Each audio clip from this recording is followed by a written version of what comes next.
बगल में आप साहब जी को देख पा रहे होंगे और ये इनकी एक नया आशियाना नहीं, ये नया मकान है।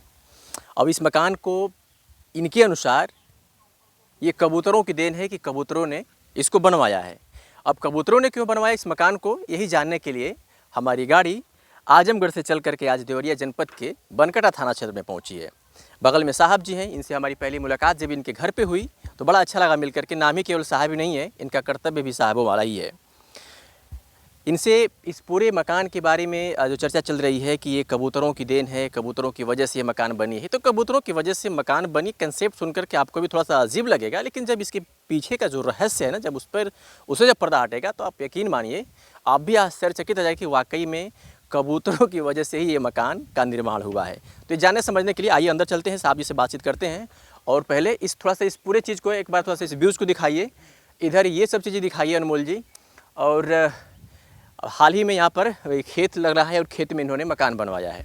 अब इस चीज़ को समझने जानने के लिए हम जब यहाँ पहुँचे तो पता चला कि अभी हाल ही में ये नव निर्माण ये मकान पे अभी कार्य चल रहा है और इसके पीछे की वजह इस नया मकान को बनाना है। ऐसे ये मकान इनकी एक और थी और उस मकान को साहब जी ने पक्षियों के लिए दान कर दिया। पक्षियों के लिए दान करने का मतलब ये था कि उस मकान में इतने कबूतर मतलब बस गए थे और पूरी जगह जगह पे, चाहे वो किचन हो, चाहे वो वॉशरूम हो, या फिर शौचालय हो, हॉल हो, बालकनी हो, कमरा हो, रूम हो, मतलब बेडरूम्स, हर जगह पे उनका कब्जा हो गया। अब साहब जी ने उसे उनके लिए दान कर दिया। अब यानी कि उस पूरी मकान को कबूतरों को छोड़ दिया। अब उसमें कबूतरों की संख्या कई हज़ार है और पिछली वीडियो में आपने देखा होगा। अब इन्होंने वो घर उनको दे करके अब यहाँ पर अपने लिए घर बनवा लिए हैं। तो बात तो सही निकली कि कबूतरों की वजह से इस पूरे मकान का निर्माण कराया गया। ये कहते हैं कि कबूतर नहीं होते तो ये मकान में नहीं बना पाता, उसी मकान में अपना जीवन जो बचा खसा जीवन है वो गुजार देता। स्वागत है सर। जी सर, पहले तो मैं आप लोगों को धन्यवाद देता हूं कि आप तो सारी चीज़ें आपके कैमरे में कैद है। अब उसको बताने की ज़रूरत नहीं कि क्या सच्चाई है, क्या बुराई है। बिल्कुल। मैं आप लोगों से ही अपील करना चाहता हूं कि सच रियल में मैं दिल से कहता हूं कि ये कबूतरों की ही देन है। कबूतरों की ही देन है जी सर, उनकी कृपा से, कि हम ईश्वर की भी कृपा नहीं कहूँगा, क्योंकि उन पक्षियों की ही देन है कि ये मकान बना हुआ है। उन्हीं पक्षियों की देन, उन्हीं के पक्षियों की देन से। उस मकान में कितना लागत लगा होगा जो कबूतरों के लिए आप छोड़ दिया है? उस मकान की कीमत आप देख ही रहे हैं और मकान देखने के बाद ही पता चलता है इस महंगाई के दौर में उसका कीमत कितना होगा। लेकिन ऐसे ही टाइल्स वगैरह उसमें भी लगे। हमारे दर्शक भी पिछली वीडियो में देखा होगा, उन्होंने उस मकान में बाकायदा अपने टाइल्स वगैरह काम किया है। हाँ कंप्लीट सर, उसको मकान को मैं रहने के ही नियत से किया था, लेकिन जब उनका परिवार बढ़ गया तब मेरा अंतरात्मा की आवाज़ गई, भाई अब इनको लिए दान दे दीजिए और चलिए दूसरे जगह अपना आशियाना बनाइए। यहाँ भी कबूतर कभी कभी आते हैं, ऐसी बात नहीं है, पानी देखते रखे हुए हैं, लेकिन आएंगे तो फिर मैं चारा वारा का भी व्यवस्था करूँगा। लेकिन इस तरह का मकान बनाया हूँ कि कबूतर भीतर एंट्री नहीं मार पाएंगे, थोड़ा सा सुरक्षा व्यवस्था देखते हुए किया हूँ। और यदि आ ही गए तो मैं क्या कर सकता हूँ, ये तो प्रकृति की देन है। बिल्कुल। तो जो मकान हम देख करके आए थे आपको, जहाँ पे कबूतर बसे हुए हैं, अगर उसकी कीमत की अगर हम अनुमान अगर लगाएं, अनुमान तो ज़मीन वमीन ले करके वो करोड़ों की संपत्ति है आप लोगों ने। कम से कम इस समय तो देहात के वैल्यू से 30 से 35 लाख रुपया से कम नहीं होगा सर, है ना? हाँ। और मैं अपील करता हूँ, कोई एनजीओ आना चाहता है उसके संरक्षण के लिए, तो जब तक मैं जिंदा हूँ तब तक तो मैं उनका संरक्षण करूँगा। बाद में यदि वो चाहता है संरक्षण करने के लिए तो मैं उनको हवाले कर दूँगा। पूरी मकान, हाँ, no cost, no cost, free. अगर एक सवाल लोग सोच रहे होंगे कि मतलब इस तरीके की विचार वो भी आज के समय में, ये ऐसा नहीं लग रहा है कि मतलब एक आश्चर्यचकित सोचने वाली बात है कि मतलब 30-35 लाख की इस तरह दान कर देना? अरे लोग सर अपना जीवन दान कर देते हैं, मैंने क्या दान किया है सर, क्या लेके आया था, क्या लेके जाऊँगा, क्या लेके आए थे, क्या लेके जाऊँगा ना। हाँ, ये तो सिस्टम है सर। लोग अपना क्या क्या नहीं, अपने कमाई का सारा अंश ही दान कर देते हैं। बिल गेट्स को देखिए, तमाम लोगों को देखिए जो महान हुए, बुद्ध को देखिए, वो तो राजा थे, अपना किला बखाड़ छोड़ करके सब बाहर निकल गए। आज उनकी नाम ली जाते हैं, ना कि बिरला टाटा का नाम लिया जाता है। बिरला को, टाटा को देखिए, उन्होंने जो काम किया वही सराहनीय है। तो हम तो एक आम आदमी है, परिश्रम से अपना जो कमाता हूँ। स्वामी जी ने कहा भी कि साहब जी अपने मेहनत से कमा करके और उस कमाई का अंश जो है सब कुछ करते हैं। अब ये जो साहब नाम है ना, इनका नाम आपका असली नाम क्या है? मेरा नाम असली नाम रामेश्वर सिंह है। रामेश्वर सिंह है, लेकिन इनको साहब सिंह के नाम से इनको जाना जाता है। तो अब समझ गए, मैंने साहब का पिछली बार में जिक्र किया था कि साहब जो लोग क्यों कहते हैं, तो कर्तव्य ही इनका साहब होगा। तो अंदर आइए, अंदर दिखाते हैं इनका जो नया आशियाना है। ये नया आशियाना में भी इन्होंने बाकायदा कोई छोड़ा नहीं है। टाइल्स नीचे भी नए लुक्स में ये हाँ ये बिल्कुल बिल्कुल उससे बेहतर देखेंगे आप अंदर की तस्वीरें। इनका ये बेडरूम है और यहाँ की तस्वीरें आप देखिए। अभी ये भी इस पे काम चल रहा है, अभी इस पे लगे हुए हैं बनाने में। यहाँ पर लोग आते हैं बैठते हैं। इनका ये किचन है, बाथरूम है, लाइटरूम इधर सभी इन्होंने बनवाया है, शौचालय वगैरह। और ये यहाँ पर कबूतरों की देन ही कहा जाएगा कि इस मकान का इन्होंने निर्माण कराया। नहीं तो उसी मकान में कितनी लागत लगी होगी इस मकान में अब तक? सर अभी तक तो कम से कम 22 लाख रुपया लग चुका है अब तक जी। और अभी कितना आइडिया है लगने का? अभी 5 लाख रुपया लगेगा तो कंप्लीट हो जाएगा नीचे वाला फ्लोर। कितने दिन में आपने इसको बना दिया? ये मकान बना है साल भर में सर। साल भर। आपके गांव में एक मंदिर भी है हनुमान जी का, और मैं अब तक की जो लाइफ मैंने जिया उसमें ऐसा मंदिर हमने नहीं देखा। हनुमान जी के मंदिर में मूर्ति जो आप स्क्रीन पे तस्वीर भी आप देख पा रहे होंगे कि जो हनुमान जी है ना, उनके पैरों तले अब कोई एक व्यक्ति, उससे लोग चोर कह रहे हैं कि वो चोर है और वो दबा हुआ है। ऐसी तस्वीर आपको कहीं देखने को नहीं मिली होगी कि हनुमान जी के पैरों के तले कोई व्यक्ति है। कौन? हाँ, और उसके पास एक कुआं था। थोड़ा सा क्या उसकी कहानी है? अष्टभुज कुआं है सर। उस तरह का कुआं हमने कहीं नहीं देखा है। प्रयागराज में जो है वो जो किला बना हुआ है उसके भीतर इस तरह का कुआं मैं देख करके आया हूँ, और कहीं मैं नहीं देखा।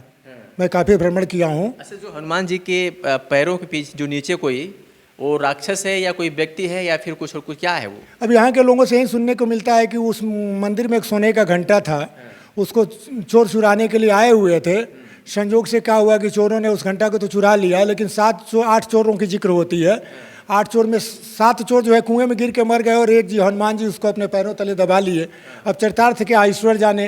बिल्कुल। अब इसी को लेकर के ये मतलब जो आपने सुना है अनसुनी कहानियां हैं, और हमने जो देख करके आया उसमें यही लग रहा है कि मतलब वो चोर दबा हुआ है। और आपने जो मूर्ति देखा उस तरह का मूर्ति तो कहीं है नहीं। बिल्कुल, मैंने उस चीज़ का जिक्र किया था कि उस तरह की मूर्ति कहीं नहीं है। अब मैं उस मूर्ति के बारे में आपसे बात करना चाहूँगा कि जो मंदिर है उसके बगल में जो कुआं आप अष्टभुज तरीके से देख रहे हैं, वैसा वाकई में कहीं कुआं हमने भी नहीं देखा है। हनुमान जी की मंदिर है तो समझिए कि अयोध्या से कहीं ना कहीं भगवान श्री राम की नगरी अयोध्या से उसको जोड़ करके देखा जा रहा है। हमारी जो मौजूदा सरकार है, सूबे की सरकार, मुख्यमंत्री योगी आदित्यनाथ इसके मालिक हैं, और उनकी सरकार में खास करके मंदिरों पर ज़्यादा ध्यान दिया जा रहा है। ध्यान तो मस्जिदों पर भी दिया जा रहा है, लेकिन तरीका थोड़ा सा अलग अलग है। जो भी हो उनकी, हाँ, सारी उनकी जिम्मेदारी है। तो मुझे लगता है कि इस मंदिर पर भी उनको ध्यान देना चाहिए और उसके जीर्णोद्धार के लिए कोई पहल करनी चाहिए। सरकार से क्या कहना चाहेंगे आप? मैं सरकार से ही कहना चाहूँगा कि अपने माननीय मुख्यमंत्री जी को तो मैं धन्यवाद दूंगा कि खुद मठाधीश हैं, और इस मठाधीश को बचाने के लिए वो खुद अपने शासन द्वारा जो है जांच कराएं और इसका जो जीर्णोद्धार कराने के लिए कोई फंड दें या खुद जिम्मेदारी संभालें किसी को देकर के माध्यम से। बिल्कुल। तो चलिए, पूरी कहानी को आप समझ गए होंगे, अच्छी तरीके से आपने समझा कि ये मकान किस तरीके से बना, किस वजह से बना। हालांकि इनका पूरा परिवार शहर में रहता है और ये यहाँ पर अकेले, पहले वहाँ पर रहने की इन्होंने कोशिश की, लेकिन जब वहाँ पर कबूतरों ने अपना पर जमा लिया, आशियाना बना लिया, तो ये अपने लिए यहाँ पर ये मकान बनवा करके अकेले रहते हैं। कबूतरों की भी सेवा करते हैं और अपनी भी, खुद की भी सेवाएं कर रहे हैं। समाज सेवा में इनका ज़्यादा लगाव है, अध्यात्म से जुड़े हुए बंदे हैं, और प्रकृति से भी, पक्षियों से इनका खासा प्रेम है। हमारे साथ एक शख्स और हैं, उनसे भी बातचीत कर लेते हैं, जानने समझने का प्रयास कर लेते हैं कि क्या कहेंगे इनके पूरे कार्य को देख करके। क्या कहेंगे? सबसे पहले तो मैं साहब जी को तहे दिल से सैल्यूट भी करता हूं, धन्यवाद भी देता हूं, और आप लोगों को भी बधाई देता हूं, क्योंकि आप लोग बधाई के पात्र हैं जो इतने दूर से चलकर और इस चीज़ को जो है पब्लिश कर रहे हैं, जनता के बीच ला रहे हैं। तो मैं 2 लाइन ही बोलना चाहूँगा। जैसा कि साहब जी जो है वीडियो में बोले हैं कि यहाँ पे कुछ रहेगा ना, इंसान चला जाएगा, तो ये तो बात सही है। इंसान वही होता है जो मतलब अच्छा चीज़ करेगा, जो अच्छा कर्म करेगा वही रह जाएगा, बाकी तो जाना ही है। तो इसके लिए मैं 2 लाइन बोलना चाहूँगा, क्योंकि थोड़ा मैं सोचता हूँ कि आपके वीडियो में कुछ दिखे। कि एक दिन नदी के तीरे जात रहनी धीरे धीरे, एक दिन नदी के तीरे जात रहनी धीरे धीरे, हम आँखी देखनी कि हम आँखी देखनी, सुंदर शरीरिया अगिया में जर लाए राम, कि हम आँखी देखनी सुंदर शरीरिया अगिया में जारे लाए राम। क्या बात है। यही जीवन की सच्चाई है। सच्चाई है। जो हम जैसा करेंगे वो हमें मिलेगा, क्योंकि अगर हम जैसा फसल लगाते हैं वैसा ही हम काटते भी हैं। और एक चीज़ ये भी होता है कि जो जितना धाता है, मतलब जैसे कहा जाला कि जे जितना धौलस वो उतना पौलस, वही बात होता है। तो पूरी तरीके से आप समझ गए होंगे इस पूरी वीडियो के पीछे की जो कहानी थी, इस पूरे मामले को दिखाने का, जो कवर करने का, वो पूरी तरीके से आप समझ गए होंगे। इनका मानना है कि धरती पर कुछ है नहीं, बस मोह माया है। अगर आप प्रेम और मोहब्बत रखकर सबसे मिल मिला करके रह रहे हैं तो जाएंगे तो सिर्फ उसी वजह से आपको पहचाना जाएगा, नहीं तो पता नहीं कितने लोग। पत्रकार महोदय, आपने जो बात बोला है प्रेम मोहब्बत, बहुत अच्छी बात आपने बोली है, क्योंकि प्रेम और मोहब्बत यही चीज़ रह जाता है। हम जैसा अगर अच्छा कर्म करेंगे तो आप भी बोलेंगे मेरे जाने के बाद क्या रे भगवान उसको उठा लिए, कितना अच्छा आदमी था। बुरा कर्म करेंगे तो 10 लोग उल्टा ही बोलेंगे, कहेंगे कि भाई चल गई तो कम से कम अच्छा भइल, धरती के बोझ तो हल्लुक भइल। तो यही बात है। बाकी आपकी जो विचार है इससे हम बहुत इंस्पायर हुए और बहुत मुझे अच्छा लगा। बाकी साहब जी से भी हम बहुत इंस्पायर हैं। अगर मुझे भी भविष्य में ऐसा सेवा करने का मौका मिलेगा तो मैं भी इस सेवा का बीड़ा जो है मैं ज़रूर उठाऊँगा अपने विचारों से। चलिए, तो ये तमाम चीज़ें आपने देखा। क्या होगी प्रतिक्रिया, कमेंट करके आप ज़रूर बताइए। कैमरे के पीछे अनमोल थे, मैं अरविंद, आप द पब्लिक रिपोर्टर देख रहे थे देवरिया से। शुक्रिया।